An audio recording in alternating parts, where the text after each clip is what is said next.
안녕하세요. 일반인의 건강한 운동 일건운입니다. 예, 오늘은 제가 카운셀링을 이제 페이니지에서 받은 거에 대한 이제 피드백 영상이에요, 일단. 그리고 주제부터 설명하자면은 신체 불균형에 의한 과활성화 증후군 같은 얘기예요.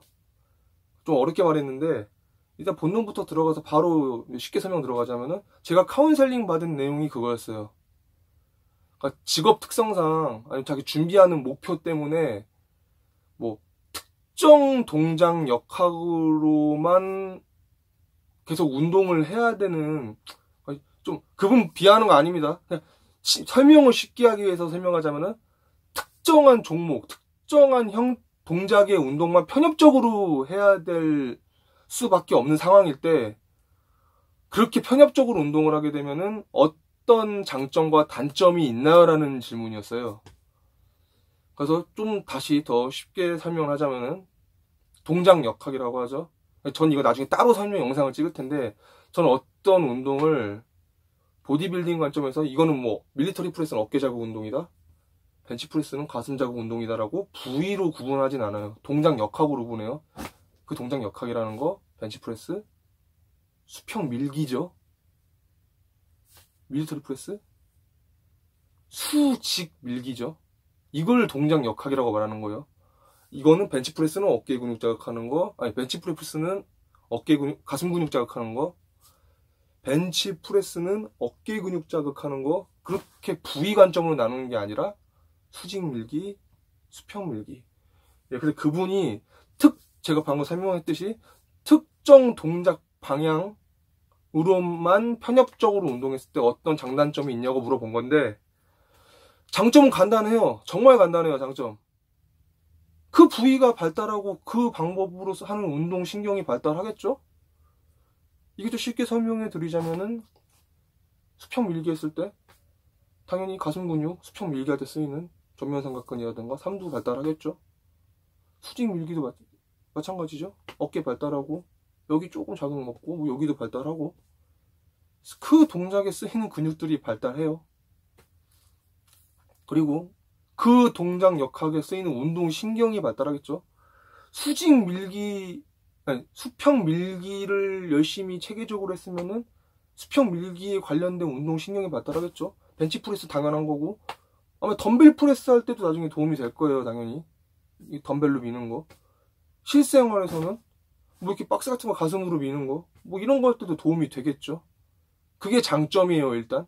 근데 제일 중요한 건 여기서는 단점입니다. 예, 그 질문하신 분께서도 이게 궁금하셔서 저한테 카운셀링을 했던 거고요, 사실은. 이 부분이 가장 중요해요. 이제 과활성화 증후군의 얘기를 하게 될 건데, 보통 일단 이거 단점을 널어놓기 앞서서 일반적인 사람들은 안 써서 생기는, 이제 너무 안 써서 약해진 거에 대한 문제만 생각을 하잖아요. 스쿼트 너무 안 해가지고 어느 날 박스 쥐고 앉았다니까 다리 여기 무릎 삐끗했더라, 이런 너무 안 써서 생기는 문제만 생각을 해요. 근데 오늘 말할 거는 그 반대예요.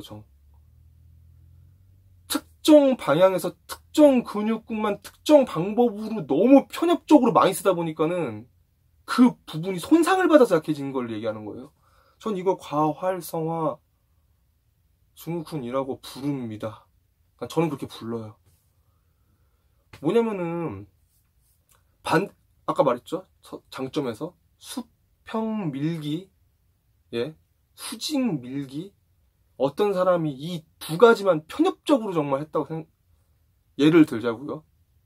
운동을 할 줄 몰라서던 간에 직업 특성상. 근데 직업으로 예를 들어볼게요. 보통 현실에서 그렇게 편협적으로 운동하시는, 일부러 많이 하는 분들은 없잖아요. 나는 팔만 나오고 몸은 멸치여도 돼, 팔만 운동하고, 이런 분들은 없으니까 직업군으로 한번 예를 들어볼게요. 운동은 딱히 하시는 분은 아닌데 직업 특성상 뭘 미는 동작을 엄청나게 고강도로 해요. 많이 반복을 하고, 짐 드시는 분들이나 이삿짐 센터 그런 분들이요, 예를 들어서. 그럼 그분들은 운동을 하시는 게 아니기 때문에 집에 와서 푹 쉬지 딱히 밸런스를 맞추고 뭐 수평 당기기라든가 뭐 수직 당기기, 턱걸이나 뭐 로우가 있겠죠. 그런 걸 따로 해주시지는 않겠죠. 대부분은 집에 와서 이제 푹 쉬어야지 노동을 하셨으니까. 그런 사람들 같은 경우는 흔히 봤을 거예요. 뭐 집에 뭐 그거 비하하는 건 아닙니다. 그러니까 저희 부모님도 좀 험한 일 하셔요. 근데 부모님들 중에서도 그런 거 보신 적 있을 거 아니에요. 뭐 어머니가 막 너무 무릎이 아프다, 팔꿈치가 아프다. 그게 일종의 과활성화 증후군이에요. 그분들이 그 부위가 약해서 아플까요? 아닙니다. 엄청나게 오랜 세월 고강도 고빈도로 계속 쓰니까 아픈 거예요. 아까도 샜는데 그 얘기를 이게 계속 이어가자면은 특정 방향으로 그렇게 밸런스를 안 맞춰주면은 그 부위만 세져요. 그 부위의 운동신경만 발달하고. 제가 굉장히 앞선 시간에 했던 팔 운동을 너무 일찍 할 필요 없다라는 말이 이거랑 살짝 연관되는 얘기예요. 팔만, 죽기살기로 팔만 썼던 사람은 그때 설명했었죠. 벤치프레스 할 때 팔 운동신경이 너무 활성화되어 있고 너무 깨 있고 팔 근육이 발달해 있어서 팔로 들어요. 팔로 뭐든지 하려고 하고. 그거는 의식해서 되는 게 아니에요. 무의식적으로 그렇게 나오는 거예요. 운동신경 무의식적으로 깨어 있으니까. 그러다 보니까 과활성화는 간단해요. 어떤 동작을 할 때 내가 죽어라 벤치프레스 수평 밀기만 했으면은 수평 밀기에 관련된 부위만 쓰려고 운동신경이 그렇게 자꾸 돼요. 무슨 행동을 할 때마다. 그러다 보면 부상을 당해요. 되게 역설적이에요. 보통 일반인들은 너무 안 써서 약해져서 당하는 그 부상만 생각하고 있는데 과활성화 증후군은 그 부위만 편협적으로 불균형하게 너무 쓰다 보니까는 그 부위가 다치는 거예요. 그러니까 앞서 다치는 이유는 또 하나가 있어요. 운동신경이 깨서 그 부위만 쓰려고 하는 것도 있지만은 그 부분만 편협적으로 썼기 때문에 어떤 동작을 할 때 사람은 전에 말했죠. 어떤 동작을 할 때 몸을 보호하려고 하기 때문에 최대한 효율적인 움직임을 하려고 해요. 근데 내가 예를 들어서 뭐 벤치프레스만 하다가 어느 날 한번 로우를 한번 해보려고 했어요. 리버스 로우 같은 거 막 이런 로우를 하려고 했는데 나는 이 부분에 근육만 발달해 있고 밀기 근육만 발달해 있고 당기는 근육이 발달 안 돼 있는데 어느 날 갑자기 당기는 동작을 하려고 하면은 활성화가 되어 있지 않은 다른 근육을 쓰지를 못해요. 당연히 아예 못한다는 얘기는 아니에요. 효율적으로 쓰지를 못하기 때문에 자꾸 동작이 깨지고 자기가 강화되고 편한 자세로 하려고 몸이 비틀비틀거리고 깨져요. 그러다 보면은 우리가 이제 흔히 말하는, 이거는 대부분의 사람들도 다 말하는 거죠. 헬스 트레이너들도. 잘못된 자세의 근간은 여기서 나오는 겁니다. 안 해봤으니까. 운동신경이 발달해 있지 않고 그 부분이 발달해 있지 않으니까. 그래서 종합적으로 그 두 가지 이유가 있는 거예요. 근데 가장 앞에 제가 1순위로 과활성화 됐기 때문에 좀 쉽게 표현을 할게요. 이게 100% 맞는 표현인지는 모르겠는데 거기만 그렇게 쓰니까 그 다른 부위는 쌩쌩한데 그 부위만 달아서 해요. 그게 사실은 가장 커요. 그래서 일반인들 보잖아요. 가끔 일반인 중에서 경력이 좀 되다 보면은 그런 일반인, 모든 일반인을 말하는 건 아니에요. 좀 이제 애석하지만 운동을 좀 이제 자기 마음대로 얕게 배우고 하신 분들 중에서 남자는 갑바만 나오면 장땡이지 하면서 뭐 벤치프레스만 진짜 열심히 해요. 체육관에 오면 벤치프레스부터 하고 벤치프레스만 하고 다른 운동은 빼먹는 날 있다도 벤치프레스 하는 날에는 무조건 체육관 가서 나 벤치프레스 하다 죽겠다 하시는 이런 분들이 있어요. 생각 외로 많습니다. 근데 그 분들이 나중에 경력이 되고 나면은 그런 과활성화 증후군에 의한 만성 부상에 노출돼요.